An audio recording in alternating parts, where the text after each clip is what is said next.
दूसरा चौंक कर पूछता है, क्या इस बच्चे को चलना सिखाना है? कुछ कागजों पर हस्ताक्षर करते हुए पापा कहते हैं, बिल्कुल सही, तुम सब लोग तरीका ढूंढो जिससे ये जल्दी सीखे। तीसरा पापा के लिए सही से कागज लगा रहा था और दूसरा चिढ़कर खुद से कहता है, पर मुझे ये करना क्यों पड़ रहा है? और मन में कहता है, मुझे नफरत है बच्चों से, खासकर उस बच्चे से जो बॉस को छोटी उंगली पर नचाता है।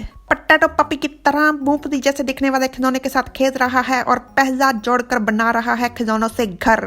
बॉस इस बच्चे को बस पाल नहीं रहे, वो इसे सिखा भी रहे हैं, पढ़ा भी रहे हैं। वो कुछ ज्यादा ही अच्छे नहीं? मैं इस बच्चे को जल्द से जल्द यहाँ से दफा करना चाहता हूँ।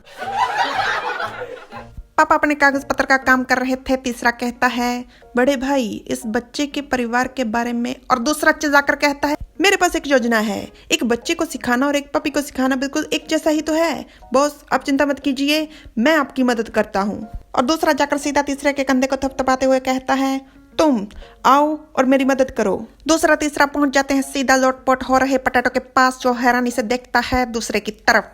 ओए पपी, मैं तुम्हें चलना सिखाऊंगा। दूसरा कर रहा है तैयारी जैसे वो कोई कुश्ती लड़ने वाला है और तीसरा अभी भी अपने कंधे को पकड़कर बैठा है जिस पर दूसरे ने छुआ था। दूसरा छीन लेता है पटेटो के मुंह से उसका मूंगफली वाला खिलौना। तुम्हें ये खिलौना पसंद है? उठो और इसे दे दो, अगर तुम लोगे तो मैं वापस कर दूंगा। शाबाश, बहुत ही अच्छे बच्चे हो तुम। लो ले दो, लो लो लो ले दो। भली भली शक्ल के साथ पटेटो खिलौने की तरफ देख रहा था। दूसरा जिधर जिधर भी खिलौने को घुमा रहा था, पटेटो अपना मुंह भी उधर उधर घुमा रहा था और फिर घुमाता है दूसरा अपना मुंह सीधा तीसरे के मुंह की तरफ और आंखों ही आंखों में दूसरा तीसरे को अपनी पूरी की पूरी बात समझा देता है। इसे कर कर दिखाओ। दूसरे ने ये बात मन में कही थी, परंतु तीसरा समझ जाता है और ना चाहते हुए भी जाकर पटेटो के पास बैठ जाता है, बिल्कुल उसी की तरह। पटेटो देख रहा था दूसरे तीसरे की तरफ, परंतु हम देख रहे हैं पहले की तरफ जिसने कामयाबी हासिल कर ली है खिलौनों का मकान बनाने में। बस थोड़ा सा ही काम बचा है, बची है बस एक आधे चंद्रमा जैसी गोल सी ईंट। उसके बाद रात का खाना इसी घर में बैठ के खाएंगे। दूसरा दिखाता है खिलौना और तीसरा उठकर खिलौने की तरफ बढ़ जाता है और पटेटो देख रहा है और हम फिर से देख रहे हैं पहले का मकान जो हो चुका है जमीन को प्यारा। गया रात का खाना और तीसरा उठकर पकड़ लेता है दूसरे के हाथ से खिलौना और दूसरा चमचमाते हुए खुश हो रहा है, परंतु तीसरा ठीक ही है। और ये सब देखकर पटेटो लेता है उबासियां, तो दूसरा चिल्लाकर कहता है, ध्यान दो यहाँ पर। दूसरा आ जाता है पूरन जोश में, गुस्से में और उछाल कर फेंकता है खिलौना तीसरे की तरफ, पकड़ो इसे। और तीसरा पकड़ भी लेता है और जाकर बैठ जाता है पटेटो के पास, बिल्कुल पपी की तरह।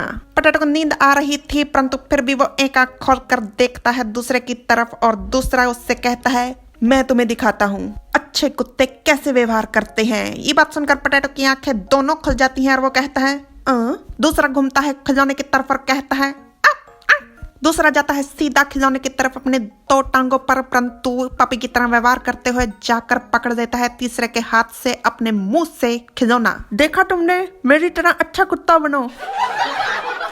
हाँ, दूसरे पापा ने बेहद अच्छे से देखा। पटेटो सो गया था तो पापा ने आकर उसे गोद में उठाकर ये सब कुछ देख लिया, जो पहले से ही पटेटो के मुंह से चीजें उठाने से परेशान है। और पापा कहते हैं, मुझे ये सब कुछ देखना था। दूसरा है हक्का बक्का हैरान, वो देखता है पापा की तरफ। पापा देख रहे थे दूसरे की तरफ। पटेटो सो रहा था पापा की गोद में आराम से। दूसरा था शर्मिंदा, पपी की तरह व्यवहार करते हुए मुंह में खिलौना पकड़े हुए देखता है वो पापा की तरफ। पापा देखते हैं दरवाजे की तरफ, जिसका साफ तौर पे मतलब था दफा हो जाओ। ईमानदारी से की हुई कोशिश पर नाकामयाबी मिलने पर दूसरा था दुखी, दूसरा था परेशान, तीसरा दे रहा था उसे हौसला। और पापा लेकर पटेटो को चल पड़ते हैं उसके कमरे की तरफ उसे सुलाने। पापा थे परेशान, वो मन में कहते हैं, मैं ऐसे पेश आता हूँ जैसे मैंने कुछ देखा ही नहीं। परंतु पापा हमने देखा, हमने पहले के घर को बनते हुए देखा, फिर जमीन को प्यारा होते हुए देखा और अब पहले को सोग मनाते हुए देख रहे हैं। उसका घर जमीन को प्यारा हो गया है, वो सोग मना रहा है और अपने घर की कब्र पर वो रख देता है फूल। आज की कहानी से हमें पहली शिक्षा जो कि हमें पहले से मिलती है वो ये है कि खुशी खुशी ईमानदारी से मेहनत लगा कर काम करो। अगर काम बिगड़ जाए तो उसे स्वीकार करो, उसका दुख मनाओ और जीवन में आगे निकल जाओ।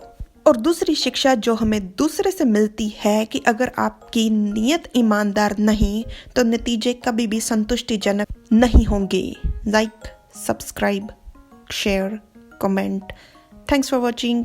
Bye bye.